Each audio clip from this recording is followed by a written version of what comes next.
बिस्मिल्लाहिर्रहमानिर्रहीम। अस्सलामु अलैकुम। रब्बि इश्रह ली सदरी व यस्सिर ली अमरी वहलुल उक़दतम मिन लिसानी यफ़क़हू क़ौली। उम्मीद है दोस्त साहब आप खैर-ओ-आफ़ियत से होंगे। आपका दोस्त आमिर हक आपकी खिदमत में एक नई वीडियो के साथ, नई स्ट्रीम के साथ हाज़िर है। जैसा कि आप लोगों को पता है कि वेडनेसडे का जो वीकली सेशन और एक टॉक होती है, उसमें ज़ैतून एफ़एम प्लस के ऊपर हम एक सीरीज़ का आगाज़ कर चुके हैं जो कि खालिक की कहानी मखलूक की ज़ुबानी के नाम से आप उसको जानते हैं। हमने 2 एपिसोड्स इसकी कर ली हैं जो कि ज़ैतून एफ़एम प्लस पर हमारे चैनल के ऊपर पड़ी हैं, रिप्लाई टू एथिज़्म के प्लेलिस्ट के अंदर। और ये आज उसकी 3rd एपिसोड है जो कि अपने मौजू के एतबार से बहुत ही अहम है, निहायत ही मालूमाती है और एक मुख्तसर, एक बड़े ही खफ़ीफ़ और बड़े ही छोटे से मसले के ऊपर, छोटे से टुकड़े के ऊपर हम बात करने वाले हैं। मगर उसके मुहय्यरुल उक़ूल किस्म के और चश्मकशा किस्म के, जो हैरान कर देने वाली, बल्कि अगर मैं कहूँ कि इंसानी अकल अंगुश्त बदंदां जिसे कहते हैं, फ़ारसी की मिसाल, कि उँगली जो है वो मुँह में डल जाती है हैरत और इज़्तिराब से और जो एक परेशानी से कि यार ये कायनात किस तरीके से तख्लीक की गई और इसका निज़ाम किस तरीके से चल रहा है और क्या ये कायनात का निज़ाम किसी खालिक की तरफ इशारा करता है? तो इसीलिए हमने इस सेगमेंट का नाम रखा है खालिक की कहानी, नज़्म कायनात की ज़ुबानी। कायनात के अंदर जो ट्यून है, उसकी ज़ुबानी हम इसको समझें। नाज़रीन, ये तीसरी एपिसोड होगी इस हवाले से और आज का टॉपिक बहुत ही इंपॉर्टेंट होने वाला है। हमें प्रोफ़ेसर हारून मूसा साहब जॉइन करेंगे इंशाअल्लाह, हमारे साथ मौजूद हैं। तो आप लोग ज़्यादा से ज़्यादा इस स्ट्रीम को लाइक भी करें, शेयर भी करें, ताकि प्रोफ़ेसर साहब जिस मेहनत से, दिक्कत से, जिस अरक्रेज़ी से वो ये सारी स्लाइड्स भी तैयार खुद करते हैं, इस इन्फॉर्मेशन को गैदर करते हैं और एक प्रेजेंटेबल फॉर्म में, एक प्लेजेंट फॉर्म के अंदर वो आपके सामने रखते हैं, ताकि हम इनसे चीज़ों को सीख सकें और नॉलेज गेन कर सकें।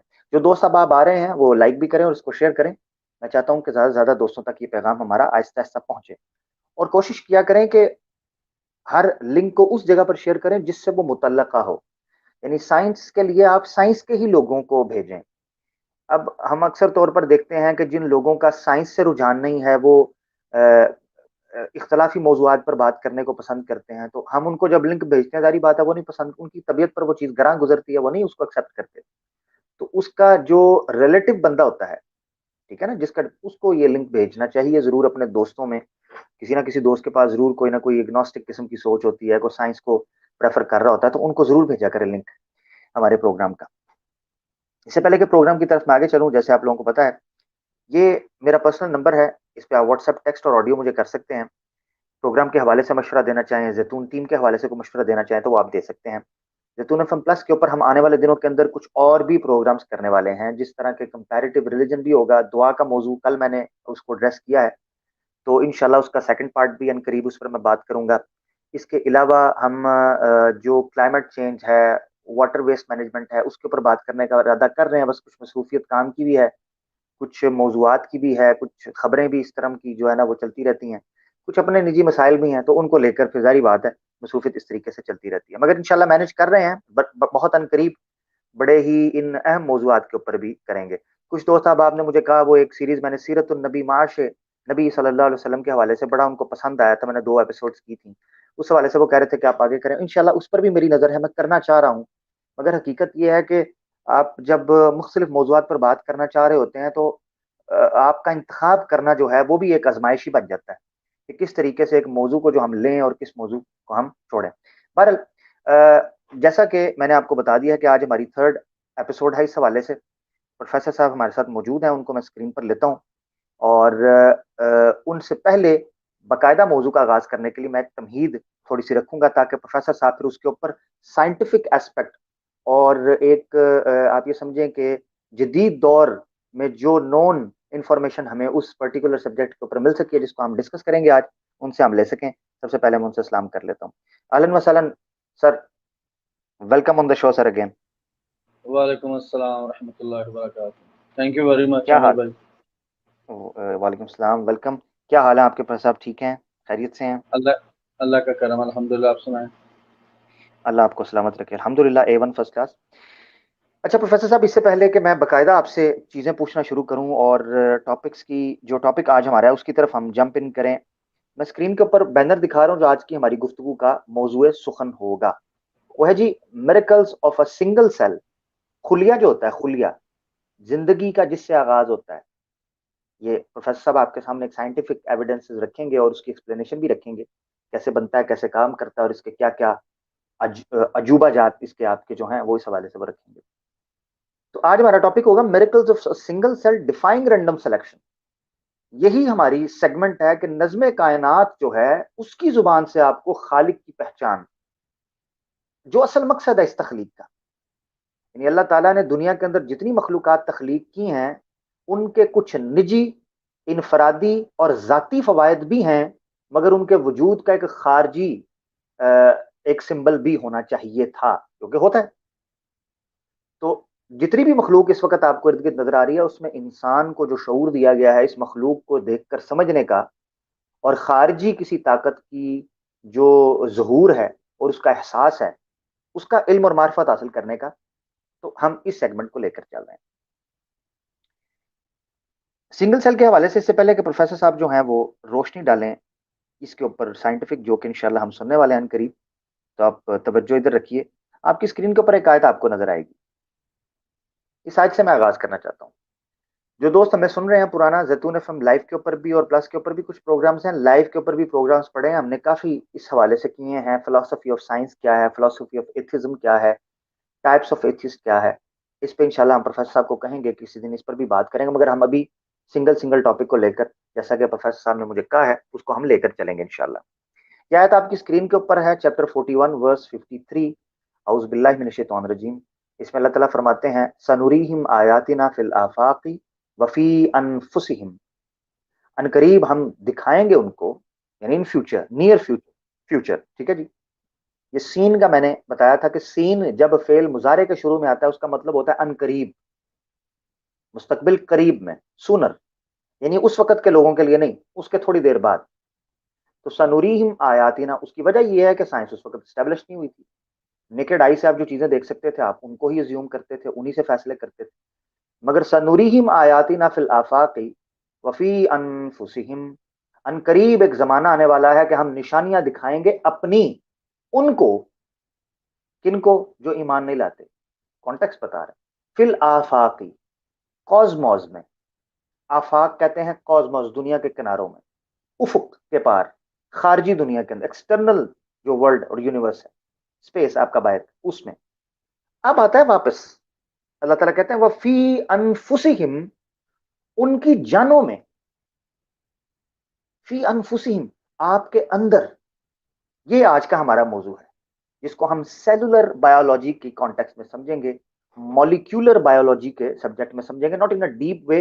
साहब आपके सामने इंशाल्लाह उसके कुछ very interesting, very amazing and very shocking किस्म के फैक्ट्स इंशाल्लाह रखने वाले हैं, तो आप उसको एंजॉय करेंगे इंशाल्लाह।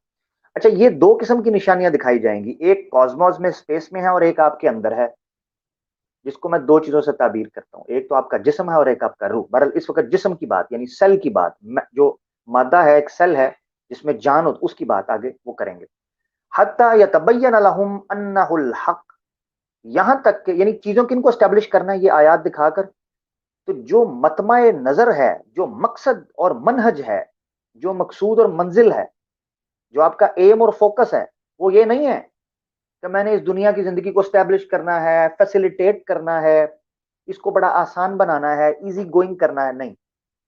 ये तो है ही है, ये तो सेकेंडरी है। तो हत्ता यतबय्यन लहुम अन्नहुल हक, इस इल्म के जो जो इस इल्म का जो जखीरा है उससे जो नतीजा अखज करना है वो ये करना है कि अल्लाह की जात मौजूद है, हक है। अवलम यकफी बिरब्बिका अन्नहु अला कुल्ली शैइन शहीद, क्या ये तेरे रब के लिए काफी है कि वो हर चीज के ऊपर गवाह है? ये चीज काफी है। नहीं, ये आपकी स्क्रीन के ऊपर मैंने आयत इसलिए दिखाई कि इस मौजू का, क्योंकि ये सीरीज एक्सपोजिंग एथिज्म के टाइटल में भी हम सेम टाइम पर लेकर चल रहे हैं, और खालिक की कहानी मखलूक की जुबानी का सेगमेंट भी हम लेकर चल रहे हैं। ये मेरी तमीदी गुफ्तगू थी इंशाल्लाह। अब ये अनफुसीहिम में निशानियां क्या हैं, ये आपके सामने प्रोफेसर साहब रखेंगे। ओवर टू यू प्रोफेसर साहब, वेलकम अगेन, अहलन व सहलन। आप बात कीजिए इसके ऊपर, आज आप हमें क्या मालूमात देने वाले हैं, चौंकाने वाले हैं। मैं चाय का सिप भी ले लूं और आप माशाल्लाह कंटिन्यू करें। Thank you very much Aamir भाई, माशाल्लाह बड़ी प्यारी आपने आयत के साथ बहुत अच्छा ये स्टार्ट दिया इसको। वाकई इसमें कोई शक नहीं कि अभी तो हम लेके चल रहे हैं वैसे इसी को ही, हमने साइंस के हवाले से लेके चलना है। कास्मोस का हमने पहले लेक्चर में कुछ बात की थी, पहली एपिसोड में। फिर उसके बाद सेकंड में हमने सेल्स के एक किस्म के सेल, हमारे बॉडी के अंदर बहुत सारे मुख्तलिफ किस्म के सेल्स हैं, एक किस्म को सेल्स को छेड़ा था हमने, न्यूरॉन्स को। यस। तो अब थर्ड एपिसोड में हम देखते हैं कि सेल असल में है क्या, ये क्या भला क्या है और किस चीज से डील करता है ये। आज हम जानते हैं आज के दौर में कि इंसान तरक्की करता हुआ इतनी आगे निकल गया कि उसने इंसान की जिंदगी, जो लाइफ है, ह्यूमन लाइफ है, उसके छोटे छोटे जर्रात को भी इसने मुसख्खर कर लिया।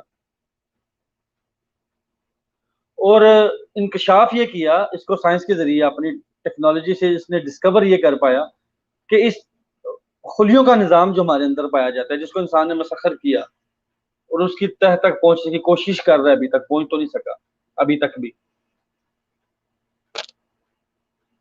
इस खुलियों के निज़ाम को देखने के बाद पता चला कि कायनात को तो भूल जाओ, ये जो एक सेल है, एक खुलिया है ना, इसका निज़ाम भी बहुत पेचीदा है। इस पर किस हद तक पेचीदा है, कितना कॉम्प्लेक्स है, कि लास्ट एपिसोड में भी बहुत ज्यादा हमने इसकी पेचीदगियां देखी थी। तो इंसान जैसे जैसे आगे चलता जा रहा है, जैसे जैसे तरक्की करता जा रहा है, डेवलपमेंट और डिस्कवरीज करता जा रहा है, तो उसे पता चल रहा है अपनी बेबसी उसे सामने नजर आती जा रही है।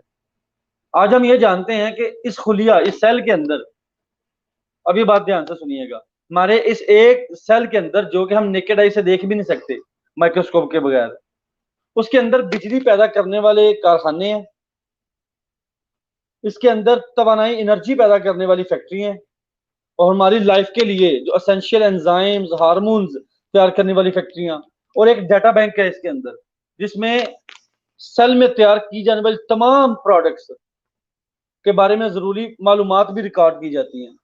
फिर इसके अंदर पेचीदा, बड़ा पेचीदा कम्प्लेक्स सा ट्रांसपोर्ट सिस्टम है, और फिर खाम माल और जो इसकी प्रोडक्ट्स हैं उनको एक जगह से दूसरी जगह ले जाने वाली पाइपलाइंस हैं। फिर बैरूनी माल, जो बैरूनी खाम माल हम लेते हैं, ये सेल जो लेता है, हर सेल की बात हो रही है अभी, हर सेल जो ये खाम माल लेता है, उसको इस्तेमाल के काबिल बनाने के लिए उसको ब्रेक डाउन करना पड़ता है उसके, तो उसके लिए जदीद फैक्ट्रियां, लेबॉर्ट्रियां, ये सब चीजें सेल के अंदर है। और सेल के अंदर आने के लिए और बाहर जाने वाले मवाद को कंट्रोल करने के लिए निहायत उम्दा फिल्टर सिस्टम है सेल मेम्ब्रेन की शक्ल में। और ये सारे का सारा जितना कम्प्लेक्स निजाम अब मैं आपको बता रहा हूं, ये हमारी कायनात का एक नजर ना आने वाला छोटा सा हिस्सा है। अभी दूर की बात तो बाद में करेंगे, अभी तो छोटे से हिस्से को जिसको हम देख भी नहीं सकते, ये साइंस उसकी बात कर रही है। जब हम सेल का जिक्र करते हैं, लफ्ज मुंह से बोलते हैं सेल, तो जहन में सबसे पहला सवाल ये उठता है कि यार ये सेल, इसको नाम सेल दिया क्यों गया, सेल ही क्यों कहा गया इसे। तो पहली स्लाइड में हम देखते हैं कि हुआ क्या था असल में। 1665 में रॉबर्ट हुक,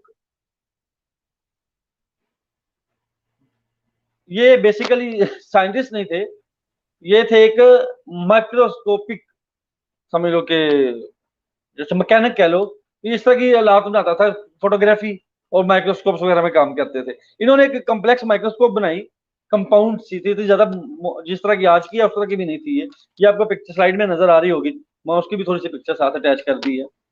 ये कंपाउंड किस्म की माइक्रोस्कोप थी। इसमें इन्होंने एक प्लांट है कॉर्क, हम लोग जानते होंगे शायद, कॉर्क ट्रीज बहुत ज्यादा है ये यूरोप में भी, और जो इनके छोटे छोटे पीस बनाकर वो बॉटल्स के ऊपर कवर भी दिया जाता है इनका कॉर्क, जिसको उसको भी कॉर्क कहते हैं। यस। अच्छा, तो सबसे पहले इन्होंने जब ये अपनी माइक्रोस्कोप तैयार की तो उस कॉर्क का छोटा सा पीस लेके इस माइक्रोस्कोप में देखा उसे। जब उसे माइक्रोस्कोप में देखा तो उन्हें जो एक पिक्चर नजर आई, जो ग्राफिक नजर आई इन्हें, वो ये ब्लैक एंड व्हाइट में आपको नजर आ रही है स्लाइड में, इस तरह की शेप इन्हें नजर आई, एग्जैक्टली ये थी वो।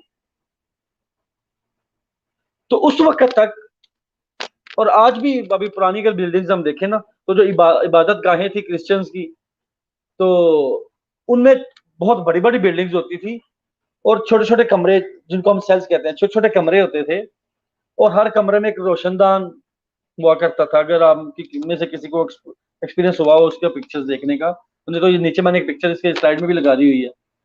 ये तुर्की में एक मोनेस्ट्री है, अरबी में बादगाह को मोनेस्ट्री कहते थे, इंग्लिश में कहते थे इसकी। तो ये उसकी पिक्चर मैंने नीचे दी हुई है। ये छोटे छोटे कमरे हैं, तो हर कमरे में रोशनदान आपको नजर आ रहा है। तो देखने में ये जो इसको माइक्रोस्कोप के नीचे जो ग्राफिक नजर आई सेल्स की, वो इस के साथ मिलती थी। और इसको लतीनी जुबान में, लैटिन लैंग्वेज में, इस मोनेस्ट्री के जो छोटे छोटे रूम्स है ना, इनको कहते हैं सीला, CELLA, जिसका मतलब होता है स्मॉल रूम। ओ, अच्छा अच्छा अच्छा अच्छा। इसको लतीनी जुबान में CELLA यानी सीला कहा जाता था, अभी भी कहा जाता है हम्म। लतीनी जुबान में। तो ठीक ठीक, वो अभी भी सेल अगर आप, कहते हैं जो सेल्स, मुख्तलिफ सेल्स भी अभी अभी भी हाँ सेल जी, कहते हैं अभी उसको। भी अगर आप चले जाए, यस तो जैसे जेलों में कहा जाता है वो उस सेल में, उस यस। दूसरे सेल में है, इस बातें जी जी जी। इस तरह भी ये लफ्ज यूज होता है कि छोटे कमरों को यस। सेल ही कहा जाता है। ठीक ठीक। अब ये देखिए, अगर आप दोनों पिक्चर्स को देखें, जो ग्राफिक उसे नजर आई माइक्रोस्कोप के नीचे, और जो ये इबादत गाह नीचे मोनेस्ट्री की मैंने पिक्चर लगाई है, तो वो तकरीबन रिजेंबल करती है आपस में। अब दूसरी, उस दौर में एक नाम और यूज होता था, ये नीचे दूसरी पिक्चर आपको नजर आ रही है, हनीकॉम, शहद की मक्खी का ये छत्ता जिसे हम कहते हैं, हम्म हनीकॉम। तो इसके साथ भी थोड़ा रिजेंबल करती है ये ग्राफिक, जो प्लांट सेल्स की उसे माइक्रोस्कोप में नजर आई। तो इस हनीकॉम को लतीनी जुबान में कहा जाता है सेलुलाई, CELLULAE, अच्छा। ठीक सेलुलाई। ठीक। तो अब जो रॉबर्ट हुक थे, उन्होंने 1665 में एक बुक लिखी थी, माइक्रोग्राफिया। ठीक। तो उस बुक में इन्होंने सबसे पहले ये रेफरेंस दिया था, और इसको सेल का नाम इन्होंने दिया था। और क्यों दिया था वो मैंने नीचे दोनों पिक्चर्स और उसकी हिस्ट्री आपको बता दी।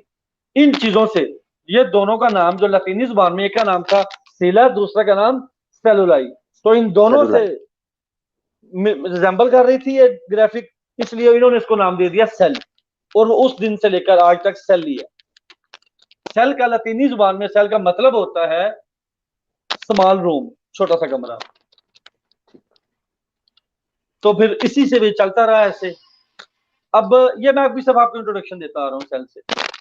आगे फिर हम सब जिन्होंने मैट्रिक साइंस के साथ या इंटर में साइंस का थोड़ा सा टच हो, तो उन्होंने पढ़ा होगा, हमें एक चीज पढ़ाई जाती थी, सेल थ्योरी। नेक्स्ट स्लाइड में हम देखते हैं वो सेल थ्योरी क्या थी। ये सिंपल इंट्रोडक्शन ले रहे हैं अभी। सेल थ्योरी के 3 पॉइंट्स थे।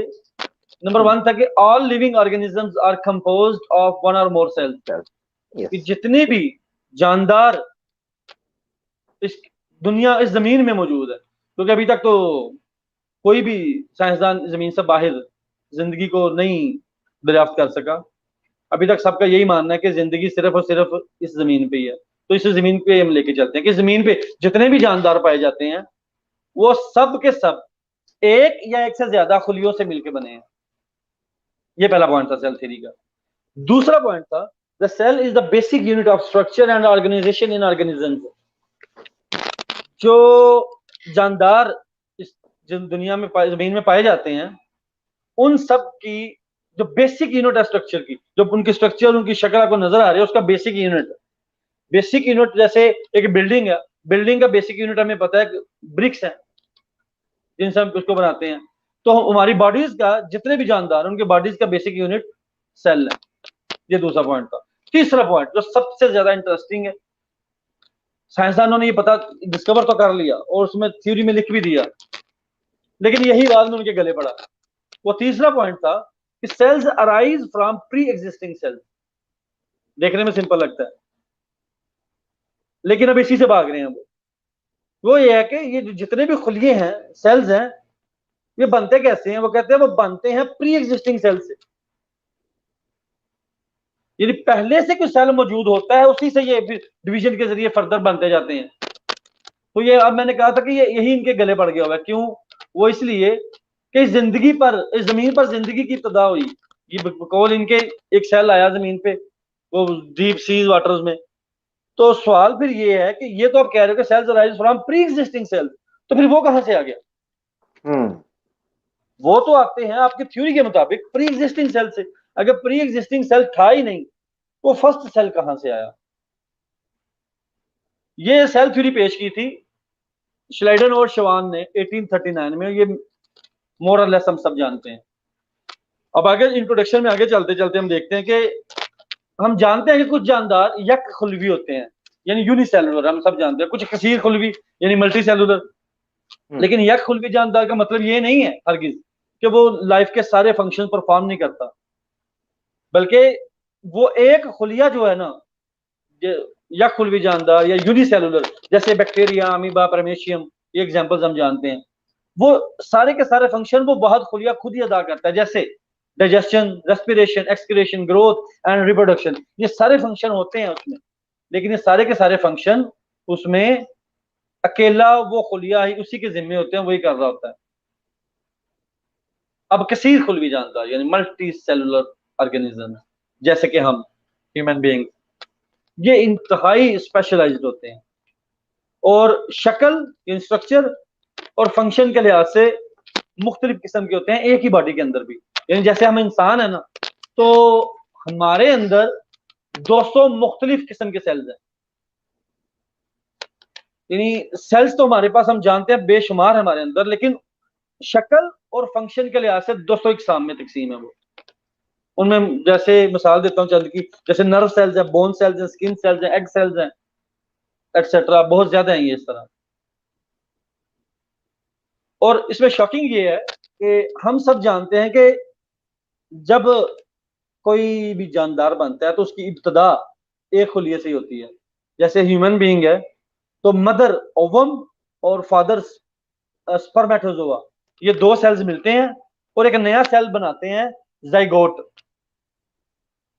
अब वो एक सेल है जाइगोट, वो फिर फर्दर डिवाइड और बढ़ता बढ़ता बढ़ता बढ़ता पूरा इंसान बनता है। और जब पूरा इंसान बन जाता है तो उसमें जो एक ही स्टार्ट में एक ही खुलिया था, अब बड़े होने के बाद, बड़ी जिस्म बॉडी बन जाने के बाद, उसमें एक खुलिये से 200 मुख्तलिफ किस्म के खुलिये बन गए। उनके फंक्शन मुख्तलिफ हैं, उनकी शेप्स मुख्तलिफ हैं। एग्जाम्पल के तौर पर लास्ट एपिसोड में हमने देखा था नर्व सेल को, न्यूरॉन को, तो उसकी शेप हमने देखी थी, उसमें डेंड्रॉइड्स, एक्सन्स और क्या क्या थी। वो एक सेल की शेप थी वो। अच्छा, अब होता क्या है कि बॉडी तश्कील किस तरह पाती है? पहले होता है सेल, मुख्तलिफ सेल्स आपस में मिलकर बनाते हैं टिश्यू, मुख्तलिफ टिश्यूज आपस में मिलते हैं तो बनाते हैं एक ऑर्गन, और ऑर्गन के मुख्तलिफ पीसेज आपस में मिलकर एक पूरे का पूरा सिस्टम बनाते हैं, और मुख्तलिफ किस्म के सिस्टम्स मिलकर पूरे का पूरा इंसान बनाते हैं। मिसाल के तौर पर नेक्स्ट स्लाइड में देखें, वो इसकी मिसाल देने के लिए तैयार की है कि हार्ट सेल या कार्डियक सेल, वो दिखाया एक कार्डियक सेल, मुख्तलिफ कार्डियक सेल्स आपस में मिलते हैं तो बनता है कार्डियक टिश्यू। अब ये कार्डियक टिश्यूज आपस में जब मिलते हैं तो वो बनाते हैं हार्ट ऑर्गन।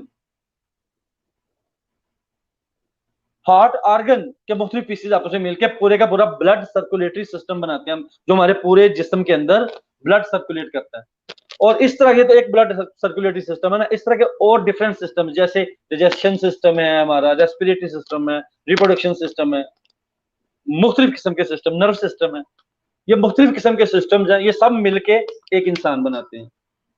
यानी एक खुलिये से बात चलती है, बढ़ती बढ़ती बढ़ती बढ़ती पूरा इंसान बनता है फिर उससे। और ये तो हम पढ़ के आए हुए हैं कि सेल जानवरों में माइटोसिस से प्रोसेस होता है, माइटोसिस का, और उसमें प्लांट्स में मियोसिस का। अब यहाँ पे तो मैं माइटोसिस मियोसिस तो आपको पढ़ाने नहीं लगा, क्योंकि हमारा आपको एक लेक्चर जो है हमारा सेल्स पे, अगर मैं वैसे ही एग्जेजरेट नहीं कर रहा, मैं सच्ची आपको बताता हूँ ऑनेस्टली, कि अगर मैं सेल को खोल कर मुकम्मल तफसील से सब बताना शुरू करूं तो हमारे 10 लेक्चर भी कम पड़ेंगे। नहीं नहीं बिल्कुल ये प्रोफेसर साहब, ये इसको मेरा मकसद, जी जी, ये आपकी बात बड़ी, मैं माजरत काट रहा हूँ, ये बात बड़ी दूर निकल जाएगी और मैं बिल्कुल जानता हूँ माशाल्लाह आप इस पर बात कर सकते हैं, मगर इसको कोशिश करना है कि हमारे सुनने वालों के लिए इंटरेस्टिंग बनाया जाए।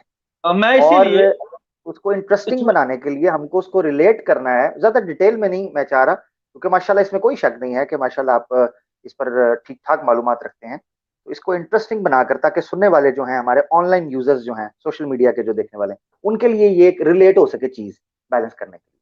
जी। मेरी ख्वाहिश यही है कि सिर्फ उसमें से मैं वो चीजें लेता हूँ अपने हर लेक्चर में। जैसे तो अदरवाइज जो लास्ट टाइम हमारी एपिसोड थी ब्रेन के ऊपर, तो हम सब जानते हैं कि ब्रेन का अब फंक्शन इतना थोड़ा तो नहीं कि 1 घंटे के लेक्चर में खत्म हो जाए। तो मैं जी सिर्फ वही चीजें बेसिकली ले रहा हूँ जो रिलेट करे हमारे टॉपिक पे, क्योंकि हमें जी रहना है इस चीज को कवर करते हुए कि रैंडम सिलेक्शन या इंटेलिजेंट डिजाइनिंग, बिल्कुल। एथिज्म या रिलीजन, हमने जी उसी के गिर्द घूमना है। चले आगे चलते हैं। जब हम बड़े होते हैं तो हम जानते हैं, फर्स्ट एपिसोड में हमने देखा था कि हमारे जिस्म के अंदर जब एक एवरेज इंसान बढ़ता है, एक zygote simple cell single cell से लेकर एवरेज इंसान जब बड़ा होता है, तो उसके अंदर 37.2 ट्रिलियन सेल्स का मजमुआ बन चुका होता है वो, यानी 37 ट्रिलियन सेल्स। हम्म। और हैरानगी की बात यह है कि ये जो आपको ये तादाद बताई गई सेल्स की, इसमें बैक्टीरिया और माइक्रोब्स जो हमारे जिस्म में शामिल है वो हमने ऐड नहीं किए। हम्म। ये सिर्फ हमारे यानी सिर्फ सेल्स हैं, बॉडी सेल्स। ठीक। अगर उन बैक्टीरियाज को भी ऐड कर ले, माइक्रोब्स को भी, तो ये डबल हो जाते हैं, यानी अप्रोक्सीमेटली कमोबेश 37 ट्रिलियन ही वो बैक्टीरिया और माइक्रोब है हमारे जिस्म पे, अंदर और बाहर। एक सेल का साइज वो माइक्रोन में होता है, 10 माइक्रोन से लेकर 100 माइक्रोन है, कि हमारे नॉर्मल ह्यूमन बॉडी का सेल है। और एक माइक्रोन का मतलब होता है कि 1 मिलीमीटर का 1000वां हिस्सा। 1 मिलीमीटर, अगर आपने कभी फुट देखा हो, पैमाना स्केल देखा हो, तो उसमें सेंटीमीटर के निशान लगे होते हैं। एक फुट होता है अप्रोक्सीमेट 30 सेंटी का होता है, तो 30 सेंटी के होते हैं, कि हर सेंटी के अंदर 10 छोटे डॉट्स लगे होते हैं, लाइन छोटी छोटी, वो 1 मिलीमीटर होता है।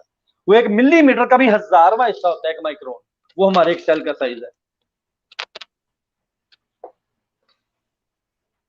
बैक्टीरिया जो हमारे जिस्म के अंदर या बाहर होते हैं या पूरे जमीन पे पाए जाते हैं, बैक्टीरिया बैक्टीरिया का साइज 0.2 माइक्रोन से 2 माइक्रोन तक के दरमियान होता है मैक्सिमम। ये सारा है जो मैंने आपको बताया, इंट्रोडक्शन था। इसमें इस यहाँ तक मोस्टली कोई अच्छी चीजें होंगी जो आप लोग जानते होंगे, लेकिन इंट्रोडक्शन देना इसलिए जरूरी था क्योंकि जो बातें हम आगे करने लगे हैं ना, वो समझ लें कि हिला देगी तहकीक को इंशाल्लाह ताला। जो आगे खतरनाक बातें होने लगी हैं इनसे रिलेटेड ही और साइंस से ही रिलेटेड और साइंस के ही इजादात को लेकर के। अच्छा, आगे है एक देखें नेक्स्ट स्लाइड में, माइकल डेंटन, ये एक बायोलॉजिस्ट थे। इन्होंने एक बुक लिखी थी, evolution a theory in crisis. ठीक। इसमें इन्होंने हर बात खोल के बता दी। इन्होंने कहा था, इंग्लिश में लिखा हुआ सामने आपके स्लाइड में, तो मैं थोड़ा इसका ट्रांसलेट कर देता हूं, कि जिंदगी की हकीकत को समझने के लिए, जैसा कि मॉलिक्यूलर बायोलॉजी के जरिए इंकशाफ हुआ, हमें एक सेल को 1000 मिलियन टाइम्स मैग्नीफाई करना होगा। जरूर ऐसा हमें करना पड़ेगा अगर हम वाकई समझना चाहते हैं सेल को, यानी सेल के अंदर पूरी कायनात है। जो ये बताना चाह रहे हैं कि एक सेल को कितना मैग्नीफाई करना होगा हमको, माइक्रोस्कोप के नीचे 1000 मिलियन टाइम्स मैग्नीफाई करना होगा। और यहां तक इतना देर तक मैग्नीफाई करना है, क्यों करना है? ताकि उसका डायमीटर 20 किलोमीटर तक आ जाए।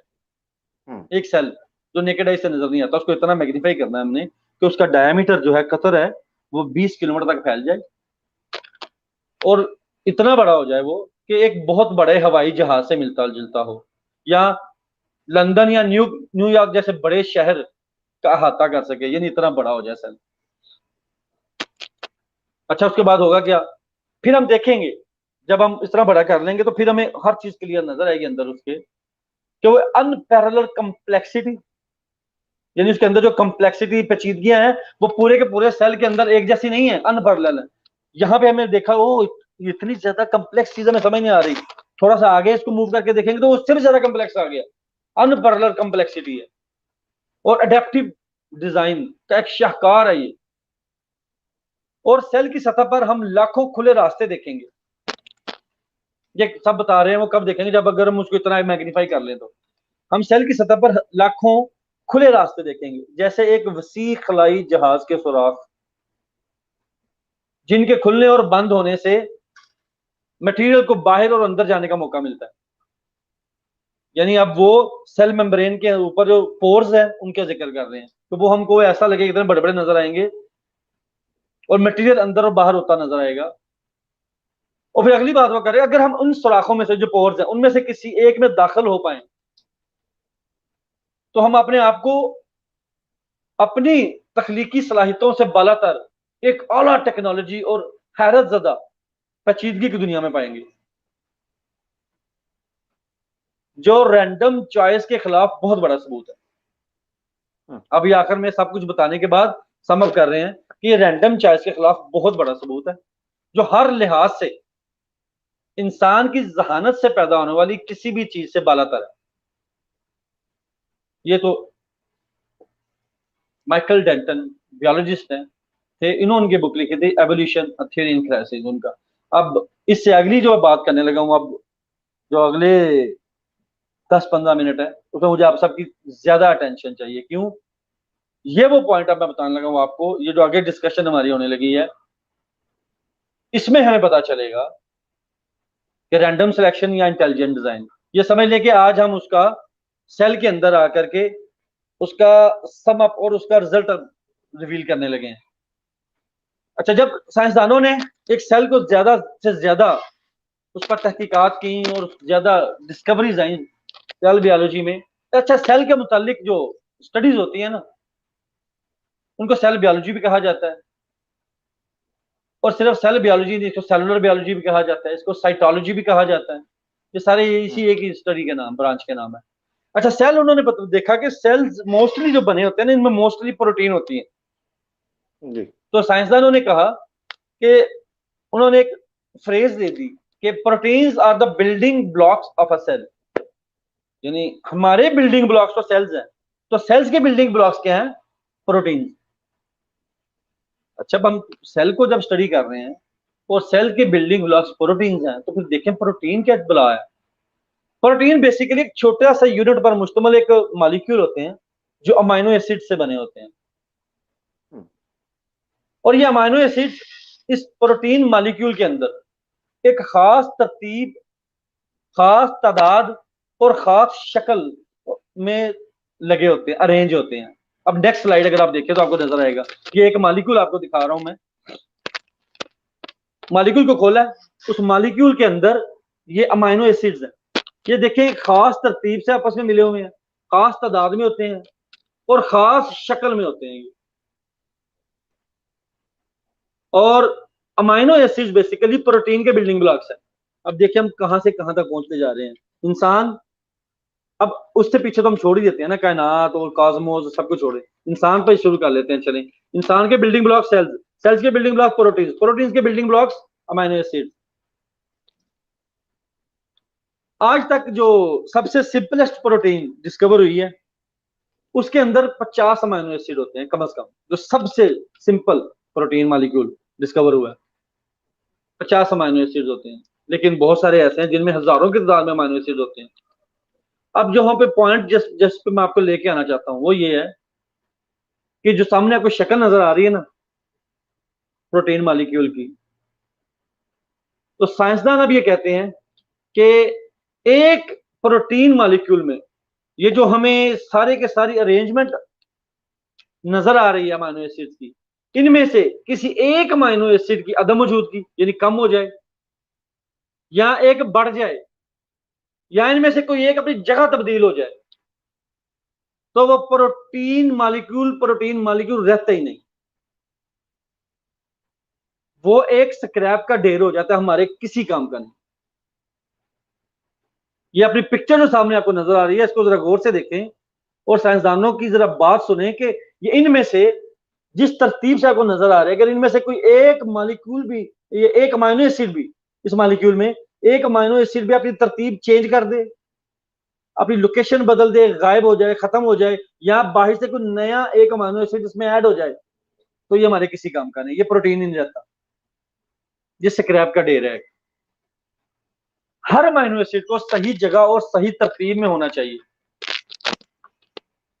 अच्छा, अब एवोल्यूशन जो उनका दावा है कि जिंदगी रैंडम सिलेक्शन से बनी, वो इस तरतीब, इस अरेंजमेंट के आगे बेबस है, क्योंकि रैंडम सिलेक्शन से वो इस अरेंजमेंट की वजाहत ही नहीं कर सकते। क्यों?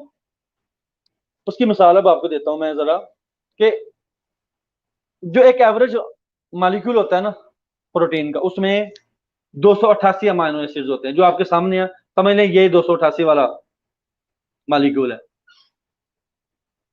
और इसमें 12 मुख्तलिफ किस्म के अमाइनो एसिड्स होते हैं, यानी अमाइनो एसिड भी सारे एक ही किस्म के नहीं होते इसमें।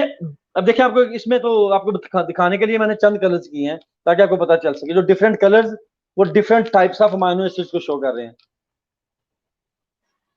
अब मुख्तलिफ किस्म के अमाइनो एसिड्स हैं और टोटल 288 है, तो इनकी क्या तरतीब पॉसिबल बन सकती है? एक तो ये जो सामने हमें नजर आ रही है, और यही हमको चाहिए, इसके अलावा कोई भी होगी तो मॉलिक्यूल रहेगा ही नहीं, यानी नो लाइफ, जिंदगी ढेर हो गई, उधर खत्म। यही एक अरेंजमेंट पॉसिबल है जिंदगी के लिए। लेकिन अगर रैंडमली मिले हो आपस में, तो इस अरेंजमेंट के अलावा और कितनी अरेंजमेंट्स पॉसिबल है? तो साइंसदान बताते हैं इसके अलावा total possible arrangements in a protein molecule which is composed of 288 amino acid, यानी वो मॉलिक्यूल जो 288 अमाइनो एसिड से बना हुआ है, उसकी पॉसिबल अरेंजमेंट्स जो हैं वो 10 पावर्स 300, यानी एक के आगे 300 सिफर। ये जो हमें मॉलिक्यूल नजर आ रहा है, इसकी और कितनी पॉसिबिलिटीज हैं इन सारे के सारे अमाइनो एसिड को आपस में अरेंज करने की? 10⁻³ इतनी पॉसिबिलिटीज हैं इसको अरेंज करने की। लेकिन उन सब में अगर कोई पॉसिबल है लाइफ के लिए, वो सिर्फ ये है।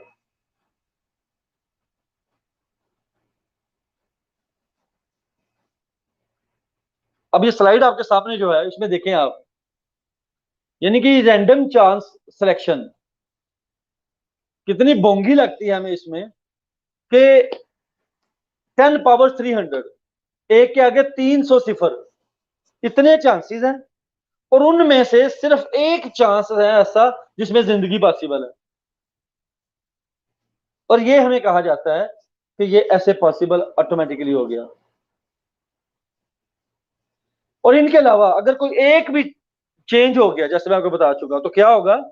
वो प्रोटीन हमारे काम का नहीं, और सिर्फ इतना ही नहीं कि हमारे काम का नहीं, बल्कि वो हमारे लिए खतरनाक भी हो सकता है, फिर जहर भी बन सकता है।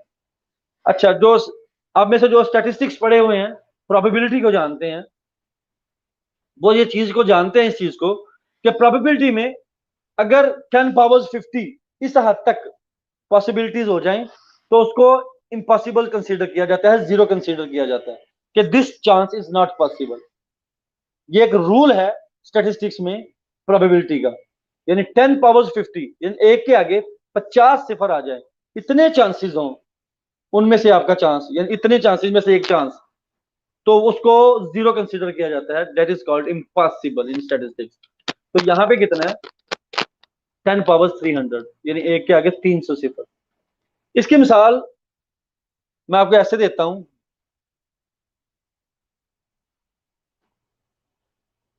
क्योंकि सब तो नहीं ना, हम इस वक्त सबके सब तो नहीं साइंटिफिक बैकग्राउंड वाले, तो एक सिंपल सी सादा सी मिसाल से समझाता हूं, कि आपने एज्यूम करें कि आपके पास 20 मुर्गी हैं, घर में आपने 20 मुर्गियां रखी हुई हैं,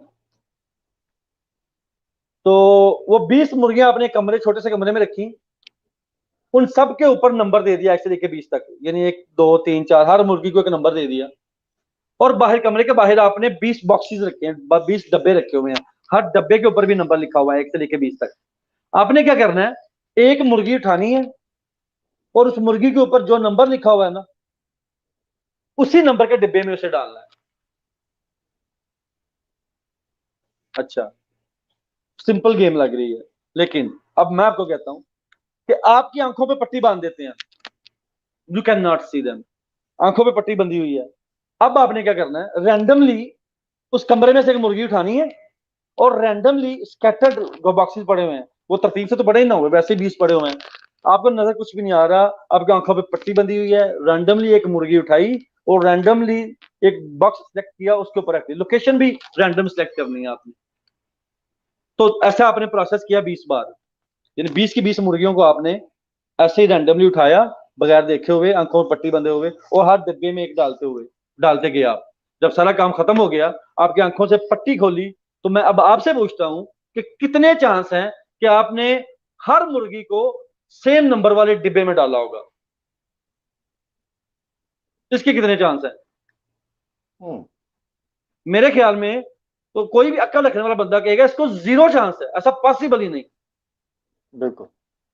जब मेरी आंखों में पट्टी बंधी हुई है, मैं रैंडमली सिलेक्ट कर रहा हूं, मुझे पता ही नहीं उसका नंबर क्या है, मैं देख ही नहीं पा रहा, और डिब्बे का नंबर भी नहीं देख पा रहा, मैं मुर्गी को उठा के डिब्बे में रख रहा हूं, मुझे क्या पता मैं किस नंबर को उठाया और किस नंबर में डाला। ये अभी हम सिर्फ 20 मुर्गियों की बात कर रहे हैं। बिल्कुल ऐसे।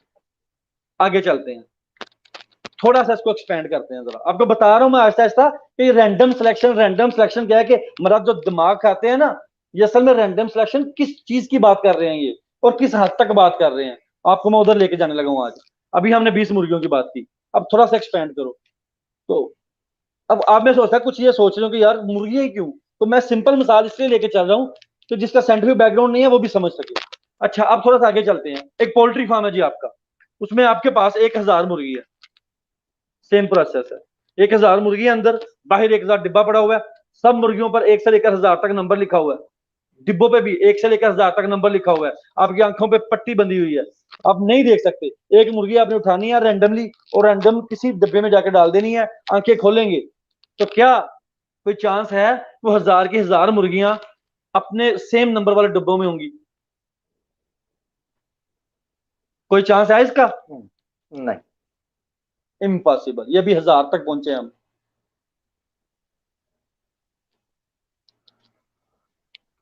ठीक। और अभी, अब वापस आ जाते हैं अपनी सेल्फ में, ये अभी इसको 1000 को ध्यान में रखिएगा, अभी हम लाखों, करोड़ों, मिलियंस, बिलियंस, ट्रिलियंस में नहीं गए, 1000 तक बात की है, और हमें तो 20 में ही नजर आ गया था कि इम्पॉसिबल है, रैंडम सिलेक्शन इज इम्पॉसिबल। अब साइंसदान हमें यहां क्या कह रहे हैं जरा देखते जाएं। हमने एक प्रोटीन मालिक्यूल को देखा जो एवरेज प्रोटीन मालिक्यूल है, जिसमें 288 अमाइनो एसिड होते हैं और स्पेशल चेन होती है उनकी।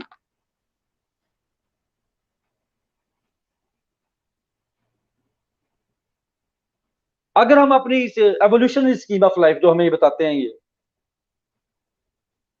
तो उसमें हम जानते हैं कि एक सिंगल प्रोटीन मालिक्यूल कुछ भी नहीं है, एक सबसे स्मॉलेस्ट और सिंपलेस्ट बैक्टीरिया, जो हमारे ह्यूमन सेल से तो बहुत छोटा है ना, हम तो 10 माइक्रोन के, वो 0.2 माइक्रोन का होता है, जो सिंपलेस्ट बैक्टीरिया आज तक डिस्कवर हुआ है उसका नाम है माइकोप्लाज्मा होमिनिस H39, ये नाम दिया साइंसदानों ने उसे। अब उस बैक्टीरिया यूनिसेलुलर होता है, एक ही सेल होता है उसका, तो उसके अंदर 600 प्रोटीन मॉलिक्यूल्स होते हैं, माशाल्लाह। एक प्रोटीन की अभी हमने सिर्फ प्रोबेबिलिटी देखी है, अब उस बैक्टीरिया के अंदर 600 हैं। और ये ना भूलिएगा कि अगर एक अमाइनो एसिड जो प्रोटीन मॉलिक्यूल के अंदर है उसने अपनी जगह भी तब्दील कर दी, ये वो सही लोकेशन पे भी ना जा सका, और हम अज्यूम क्या करके चल रहे हैं सब कुछ रैंडमली हुआ है, सब कुछ रैंडम खुद ही ऑटोमेटिक हो गया, अगर किसी एक की लोकेशन भी चेंज हो गई या एक कम हो गया या एक ज्यादा हो गया तो नो लाइफ। एक मॉलिक्यूल देखा, अब आगे चलें जरा, उस बैक्टीरिया में 600 मॉलिक्यूल होते हैं, तो ये सारी प्रोबेबिलिटी अब दोहराएं जरा 600 मॉलिक्यूल के साथ जो हमने एक के साथ दोहराई है, तो कितने चांसेस हैं जी ये रैंडमली बना होगा? आगे चलते हैं अब।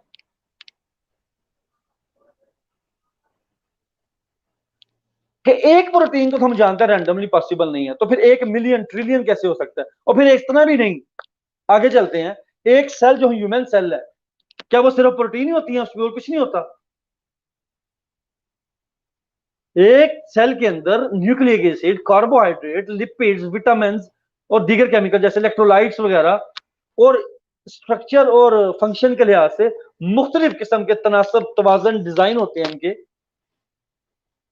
अभी तो सिर्फ एक प्रोटीन को पकड़े हैं हमने, ये बाकी चीजें भी हम देखनी पड़ेगी, प्रोबेबिलिटीज भी, रैंडम चांसेस। पता हमें ये चलता है बेसिकली कि तासुब की ऐनक अगर हम उतार देना तो सच यही है कि रैंडम सिलेक्शन नाम की कोई चीज इस कायनात में है ही नहीं।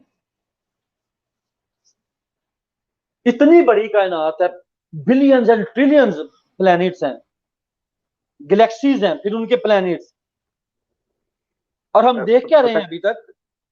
तो सर माजरत मैं आपको काट रहा हूँ, क्या ये कहना ठीक होगा कि रैंडम सिलेक्शन नामी चीज एग्जिस्ट करती है और वो इतनी फाइन ट्यून्ड हो, ये पॉसिबल नहीं है?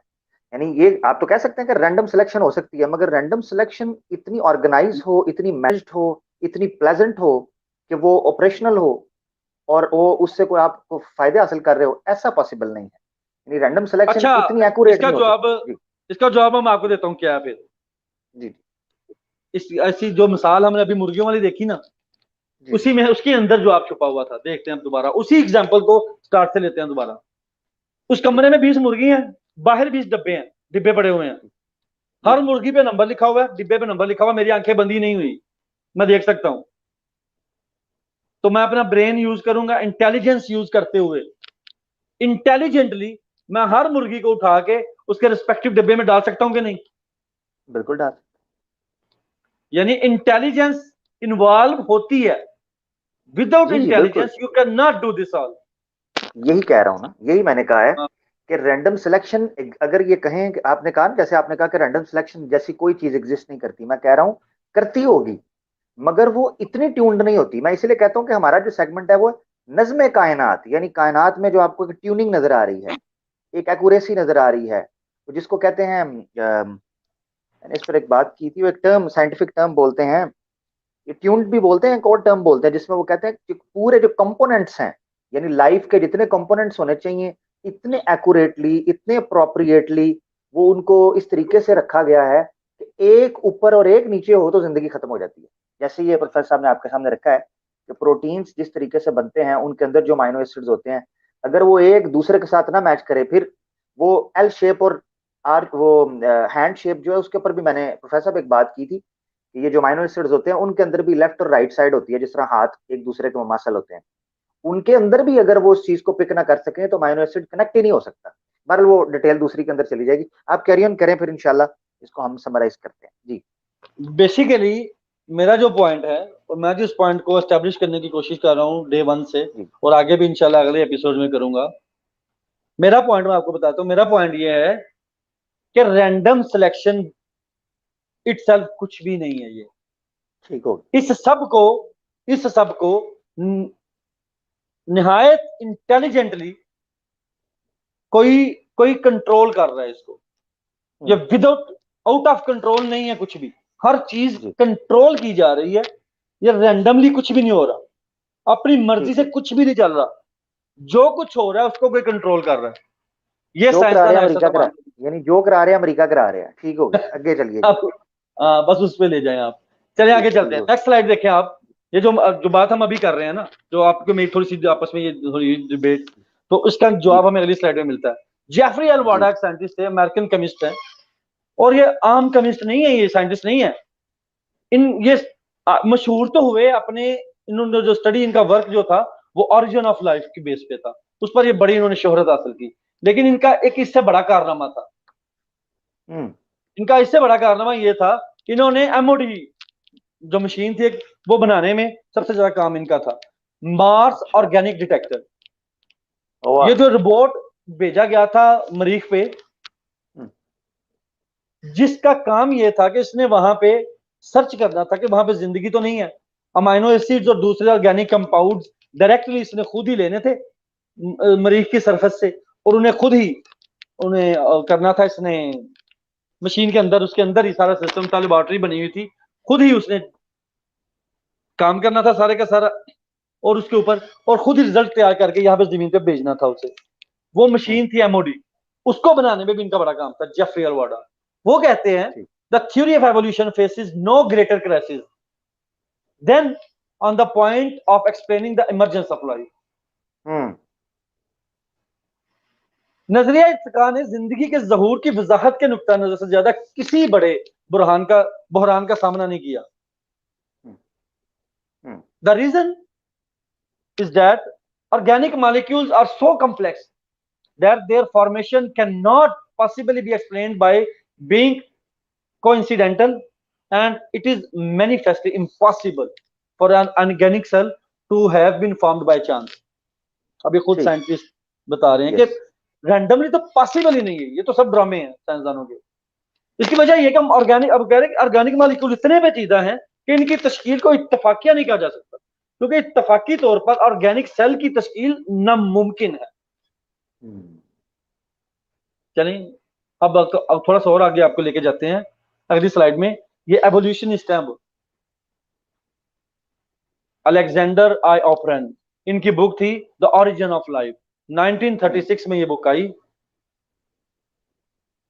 ये फरमाते हैं कि unfortunately the origin of the cell remains a question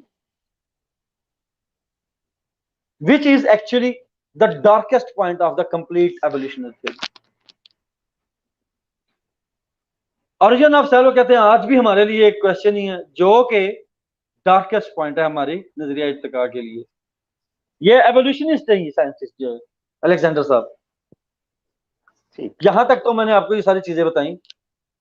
तो अब आगे थोड़ा सा ना, जो मैंने स्टार्ट में आपको इंट्रोडक्शन में बताया था कौन कौन सी फैक्ट्रीज हैं सेल के अंदर, तो नेक्स्ट स्लाइड में देखते हैं सेल की पिक्चर, थोड़ी सी शेप। ये हमारा सेल है जी, ह्यूमन सेल है ये। तो एनिमल सेल में अंदर आप देखें ये मुख्तलिफ किस्म की चीजें आपको नजर आ रही हैं। इसी स्लाइड को अब हम सामने रख के तो इनके थोड़े के फंक्शन देखते जाते हैं। जैसे ये जितने आपको ऑब्जेक्ट्स और बॉडीज अंदर नजर आ रही हैं, तो इनमें से जो खला नजर आ रहा है ना, इसमें असल में एक फ्लूइड होता है, जेल टाइप फ्लूइड, उसे कहते हैं साइटोप्लाज्म। वो सबके अंदर होता है एक्सेप्ट न्यूक्लियस, न्यूक्लियस के अंदर नहीं होता। वो देखेंगे न्यूक्लियस में क्या होता है। इस सबके अंदर साइटोप्लाज्म होता है, उसी के अंदर ये सब तैर रहे होते हैं। और वो जेल टाइप इसलिए होता है कि शॉक से टकराने से और इन दोनों इन सबको आपस में ये सस्पेंडेड रखता है, इसलिए जेल टाइप होता है वो। और जितने भी एंजाइमेटिक रिएक्शन या मेटाबॉलिक एक्टिविटीज होती है सब साइटोप्लाज्म में होती हैं। सेल एक्सपेंशन, जो सेल 1 से 2 होते हैं, 2 से 4, वो सब के सब इसी में काम होता है। जेनेटिक मटेरियल को भी यही महफूज रखता है। सेलुलर रेस्पिरेशन भी इसी में होती है, ये साइटोप्लाज्म का बता रहा हूं आपको मैं भी। और साइटोस्केलेटन, इसी के अंदर मोनोमर्स होते हैं जो साइटोस्केलेटन को बनाते हैं। साइटोस्केलेटन का काम क्या होता है, इसने सेल को शेप देनी होती है, strength, stabilises tissues, anchor organelles. अब ये आपको इसलिए थोड़ा फास्ट बताता जा रहा हूँ कि ये साइंटिफिक थोड़ी टर्म्स हैं, तो अब इतना लंबा उसको बताने की जरूरत भी नहीं है। और ये जो आपको तीन चीजें धागे नुमा नजर आ रहे हैं ना आपको, जिसमें ये आप देखें स्लाइड में गौर से देखें तो इंटरमीडिएट फिलामेंट हैं, माइक्रोट्यूब्यूल्स हैं साइटोस्केलेटन के अंदर। ये सारे साइटोस्केलेटन के हिस्से होते हैं। माइक्रोफिलामेंट्स हैं, माइक्रोट्यूब्यूल्स या इंटरमीडिएट फिलामेंट, ये सब के सब इन सबको इकट्ठे करके तो इसको साइटोस्केलेटन कहते हैं बेसिकली। ठीक। अब ये सेल के अंदर, ये एक छोटे से सेल के अंदर की दुनिया है। ये अभी तो मैं आपको बता रहा हूँ सेल के अंदर की दुनिया। ये जिन चीजों के मैंने नाम लिए हैं ना, उनके अंदर भी दुनिया है, उनके अंदर एक दुनिया है। और ये कैसे खुद ब खुद हो गई है, मतलब ये एक सवाल है ये एथियस्ट हमारे दोस्तों से, यार ये आपके सामने खुलिया पड़ा हुआ है, इस खुलिया के अंदर किस तरीके, क्या मैकेनिज्म है इनका, किस तरीके से ये रिप्रोड्यूस कर रहे हैं, फिर चीजें निकल रही हैं, अंदर एनर्जी चल रही है पूरी फैक्ट्री, जैसे प्रोफेसर साहब ने कहा है। ये रैंडम सिलेक्शन है मतलब, चलो ठीक है। अब न्यूक्लियस है, न्यूक्लियस को कहा जाता है कि ये हमारे सेल का एडमिन ब्लॉक है, ऑफिस है, मेन ऑफिस, जैसे मैनेजर ऑफिस भी कहते हैं कुछ साइंटिस्ट, एडमिनिस्ट्रेशन ब्लॉक भी कहते हैं। इसका काम क्या होता है कि इसने सेल की जो मेटाबॉलिज्म है ना उसको मेंटेन रखना है कि कब करना है, कितनी एनर्जी चाहिए, कितनी नहीं चाहिए, कितनी तैयार करनी है और कहाँ तक इसका हाथ रोक देना है, फिर एनर्जी नहीं करने देनी। हमारे जिस्म का एक सेल का जो जेनेटिक मटेरियल है वो भी इसी के अंदर होता है, इसी ने उसको बचाना होता है। और जो जेनेटिक इंफॉर्मेशन होती है ना हमारी, यानी एक मदर से आया था ओवम, फादर से ऐसा स्पर्मेटोजोआ, उन दोनों की उसके उनके अंदर फादर और मदर की टोटल इंफॉर्मेशन थी, वो सारी की सारी आ जाती है इस सेल के अंदर, सेल के न्यूक्लियस के अंदर। और उसके इंफॉर्मेशन को कहते हैं डीऑक्सीराइबोन्यूक्लिक एसिड, डीएनए। उस पर करेंगे एक प्रोग्राम, वो एक दुनिया अपनी डीएनए में आ जाती है, तो वो भी इसी के अंदर होता है। अब न्यूक्लियस के अंदर साइटोप्लाज्म नहीं होता, इसके अंदर होता है न्यूक्लियोप्लाज्म, इसका अपना एक सेपरेट होता है, उसमें फिर क्रोमैटिन जो सब चलते हैं। अब अगला ठीक हो हिस्सा गया। है राइबोसोम। जी। जी। राइबोसोम को कहते हैं मैन्युफैक्चरिंग डिपार्टमेंट। अब मैंने बताया था कि पूरी कंपनी है अंदर, पहले हम जी। देखा उसका एडमिन डिपार्टमेंट, अब मैन्युफैक्चरिंग डिपार्टमेंट पे आ जाओ। राइबोसोम है जी। Manufacturing department. इसका काम क्या है, ठीक।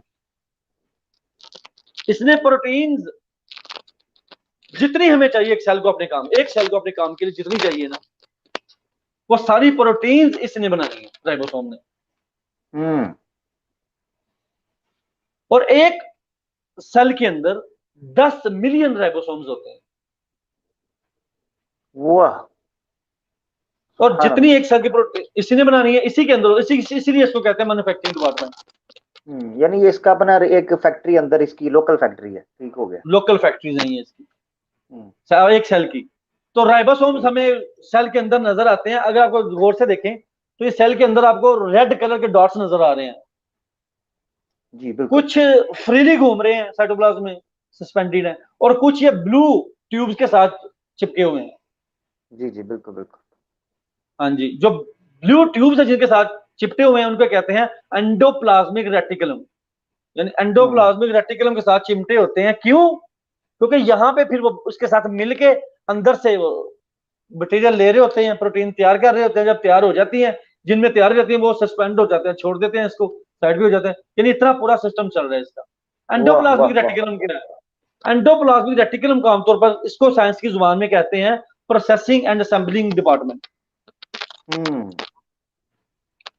यानी जितनी प्रोटीन तैयार होती जा रही है ना, उसको इन्होंने प्रोसेस करना है, यूजेबल फॉर्म में लेके आना है फिर, और फिर उसको असेंबल ठीक। करना है, मिलाना है। और सिर्फ इतना ओके। ही काम नहीं इसका होता, इसका एक और फंक्शन होता है कि इसने कैल्शियम आयंस हमारे इसके अंदर कितने हैं सेल के अंदर, उसकी कंसंट्रेशन को भी इसी ने कंट्रोल करना है, कम या ज्यादा ना हो सके। साइटोप्लाज्म में कैल्शियम के आयन कितने हैं वो भी इसी ने कंट्रोल करना है।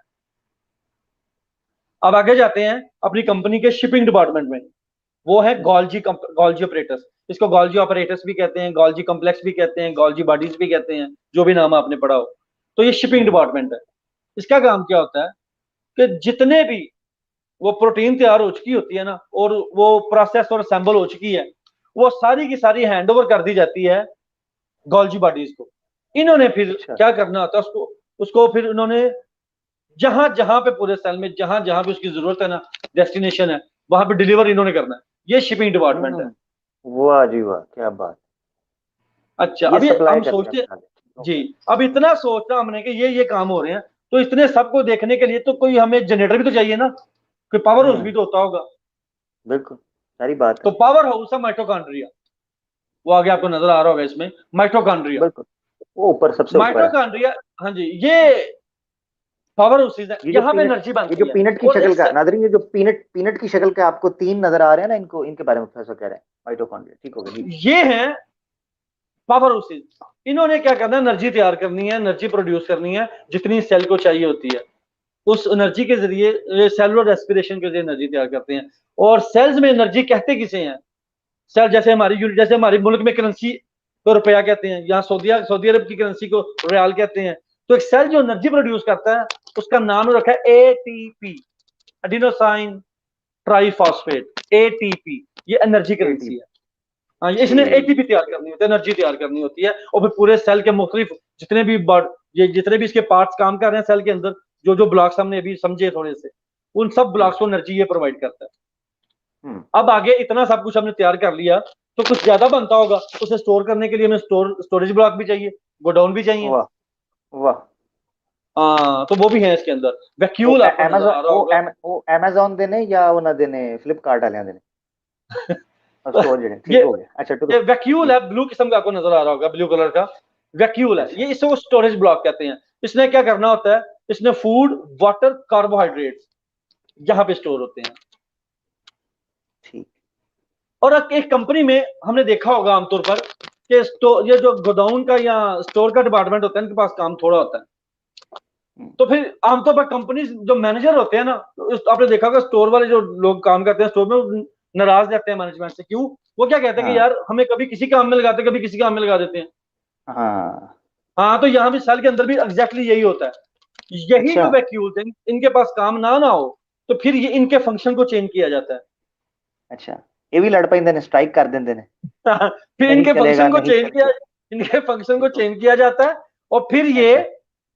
इनकी शेप और साइज चेंज हो जाता है। मसलन मिसाल के तौर पर बॉडी में इमरजेंसी आ गई, हमारे स्किन सेल्स कम हो गए, हमें स्किन सेल की जरूरत पड़ गई, ये वैक्यूल के अंदर जो हमारा जो एम्प्लॉयज यहाँ पे काम कर रहे हैं, उनको फौरन ऑर्डर मिलता है फिर कि चलो प्रोड्यूस।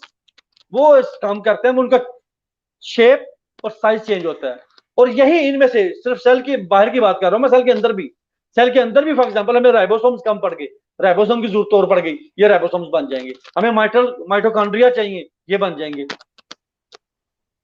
ठीक हो जो गया। भी जिसकी में जरूरतें बनते जाएंगे। अब आगे चलते हैं।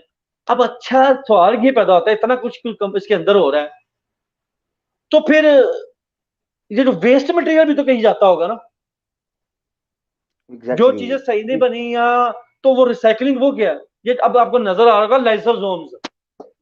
हम्म। लाइसोसोम्स होते हैं वेस्ट एंड रिसाइकलिंग डिपार्टमेंट। जी, ये पिंक कलर के जो बॉल्स आपको नाजरीन नजर आ रहे हैं ना, छोटे छोटे से, हाँ जी, पिंक कलर की, वो लाइसोसोम जी। ये वो वैक्यूल के वेस्ट ऊपर के, आपको नजर आ रहे होंगे। वेस्ट डिपार्टमेंट, तो जी जी बिल्कुल। ये है वेस्ट एंड रिसाइकलिंग डिपार्टमेंट। अब इनके अंदर हो बेसिकली क्या होता है, इनके अंदर डाइजेस्टिव एंजाइम्स होते हैं। हम्म।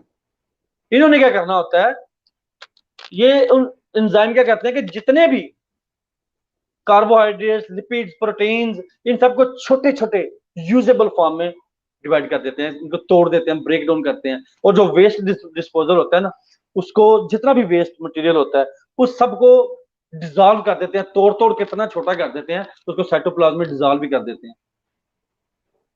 हम्म। अच्छा, ये सबके बाद जब इतना काम कंपनी में हो रहा है, तो हमें सिक्योरिटी भी तो चाहिए। वाह, क्या बात। चल को सिक्योरिटी भी तो चाहिए, फिर इतना कोई चोरी ना हो जाएगी। हाँ, एम एम को सेल ना चौक के ला जाए। हाँ जी। जी, इसका कोई अंदर कोई फैक्ट्री का कोई डिपार्टमेंट ना उठा के ले जाए। तो हाँ बिल्कुल। सिक्योरिटी डिपार्टमेंट है हमारी सेल मेम्ब्रेन। हम्म। ये जो सेल श्योरली। मेम्ब्रेन जिसने कवर किया हुआ है ना, ये एक सिक्योरिटी डिपार्टमेंट है। इसने कुछ लोगों को अंदर आने की इजाजत देनी है, कुछ को नहीं देनी। ठीक ठीक। सेल मेम्ब्रेन को प्लाज्मा मेम्ब्रेन भी कहते हैं, आपने नाम सुना होगा, प्लाज्मा लिमा जी। भी, और बायोलॉजिकल मेम्ब्रेन, ये सब इसी के नाम है। ये प्लाज्मा लिमा या। सेल मेम्ब्रेन को थोड़ा सा मैं आपको ना डिटेल में दिखाना चाहता हूँ एक दफा, नेक्स्ट स्लाइड पे। ये सेल मेम्ब्रेन देखिए, इस यहाँ पे जी आपको गोल सी नजर आ रही है, कुछ भी नहीं है, लाइन सी है। नेक्स्ट जी। स्लाइड में आप देखें, आपको इसको पता चले। नेक्स्ट साइड में दिखाते हैं। जी जी प्रोफेसर, मैं माजरत चाह रहा हूँ इसको, हमारे पास 1 घंटे से ऊपर हो चुका हुआ है। तो इसको हमने ना समराइज करना है, क्योंकि ये 1 घंटा जो होता है ना एक, उसको बहरहाल आप उस पर कर लें, तो मैं चाहूंगा आप जरा थोड़ा नहीं, सा फिर रहने ये दें, लेके चलें। सेल मेम्ब्रेन की डिटेल नहीं को नहीं, उधर ही इसको छोड़ करें। दें। मेरी नहीं बात नहीं, सुने इसको आप, कर लें आप। जी जी। मेरी बात सुने ना, सेल इसको। मेम्ब्रेन को इधर ही छोड़ते हैं। तो मैं इसको वाइंड अप जी करता हूँ फिर, कि ये देखो, अब हम सब ने देखा ये कि वाकई एक पूरे का पूरी फैक्ट्री है, पूरी का पूरी कंपनी हमारी एक सेल के अंदर चल रही है, जो हमें नजर भी नहीं आता। और यहाँ पे आके एंड पे मैं आपको समअप करने के लिए लास्ट स्लाइड आपको दिखाता हूँ कि प्रोफेसर क्लास डोज थे, ये president of institute of biochemist in university of Johannes Gothenburg में थे।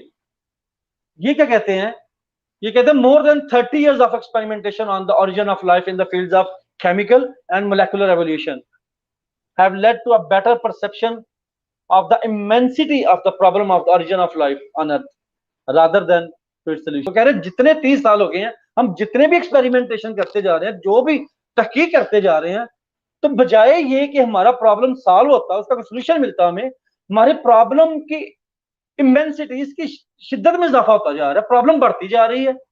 यानी कि एवोल्यूशनिस्ट है ना ये, तो चीख रहे हैं अभी ये। कि हमें प्रॉब्लम का सोल्यूशन नहीं मिल रहा, वो हमारी जो प्रॉब्लम थी बढ़ती जा रही है। At present all discussions on principal theories and experiments in the field either end in stalemate or in a confession of ignorance। अब देखें बेबसी इस हद तक आ गई कि अब वो क्या कह रहे हैं कि जितने भी डिस्कशन और जितनी भी थ्योरीज थी वो या तो शिकस्त खा चुकी हैं, तबाह हो चुकी हैं, और या फिर कन्फेशन ऑफ इग्नोरेंस कि जहालत का एतराफ है और कुछ भी नहीं। यहीं पे मैं खत्म करता हूँ कि खुद आस्ता आस्ता मानने पे आ गए हैं कि हम एतराफ करते हैं कि हमें कुछ भी नहीं पता, या फिर हम स्टेलमेट बस शिकस्त तस्लीम करते हैं कि वाकई ये प्रॉब्लम सॉल्व नहीं हमसे हो रही। Thank you very much. बहुत शुक्रिया प्रोफेसर साहब, माशाल्लाह आपने इस पर सेल के जो एजाज है उसके ऊपर काफ़ी शरोबस के साथ रोशनी डाली। नाजरीन, 1 घंटे का कोशिश करते हैं हम इस प्रोग्राम को रखें। उसकी वजह ये होती है कि 1 घंटे तक एक प्रोग्राम जो है वो काफ़ी होता है। उसका एक इंट्रो, उसकी एक जो नो हाउ है, जिसको कहते हैं मा बिहिल इम्तियाज व मा हुआ, किसी चीज़ की हैत को, उसकी हकीकत को समझने के लिए बेसिकली 1 घंटा उसको समझने के लिए काफ़ी। और उसके लिए ये भी चीज़ होती है कि हम मजीद उन चीज़ों के हवाले से कुछ सवाल जवाब हैं वो ले सकें। मैं आज माजरत चाहता हूँ, आज हम सवाल जवाब की निश्चित जो है उसको स्किप करेंगे, क्योंकि मुझे एक ज़रूरी काम की वजह से थोड़ा सा साइड पे होना पड़ेगा। प्रोफेसर साहब, हम नेक्स्ट वेडनेसडे को इंशाल्लाह सवाल जवाब की निशिस्त लेंगे प्रोग्राम के साथ। और उसके साथ मैं ये भी बताता चलूँ कि अगर आप कोई सवाल पूछना चाहते हैं, कोई राय देना चाहते हैं, तो आप अपनी कमेंट्स के अंदर दे सकते हैं। हमारा व्हाट्सएप नंबर आपके पास है, आप उस पर अपनी राय का इजहार कर सकते हैं। आपको आज एक छोटे से खुलिये के अंदर जो फैली हुई कायनात है उस हवाले से रोशनी डालकर ये दिखाने की कोशिश की गई है कि जब एक छोटा सा सेल, एक छोटा सा सेल, उसके अंदर एक पूरे का पूरी दुनिया आबाद है, पूरा एक मैकेनिज्म चल रहा है, और इतने मंजूम तरीके से, इतने मरबूत तरीके से, इतने मुनज़्ज़म तरीके से वो चीज़ चल रही है, और आप धड़ल्ले से ये कह दें कि कोई बनाने वाला नहीं है। एक लम्हा ना लें और झटक कर कह दें इस कायनात का कोई खालिक नहीं। मेरे ख्याल से इससे ज़्यादा बेवकूफ़ी, और इससे ज़्यादा कज फ़हमी, और इससे ज़्यादा तंग नज़री, और इससे ज़्यादा ज़बूं हाली, और इससे ज़्यादा फ़िक्री तनज़्ज़ुली कोई और ना होगी। एक छोटे से सेल के ऊपर आप ये बात, और ये एस्टेब्लिश हो चुका हुआ है। ये हवाई बातें नहीं है, ये थ्योरी नहीं है, एस्टेब्लिश्ड है। हवालों के साथ आपको दिखा चुके हैं। तो सोचें, खालिक की कहानी, मखलूक की ज़ुबानी, समझें, दोस्तों तक इसको शेयर करें, अपनी राय का इज़हार करें, अपना भी ख्याल रखें, हमें भी दुआओं में याद रखें। इंशाल्लाह मिलते हैं अगली एपिसोड में। दुआओं में याद रखें। अस्सलामु अलैकुम व रहमतुल्लाहि व बरकातहू।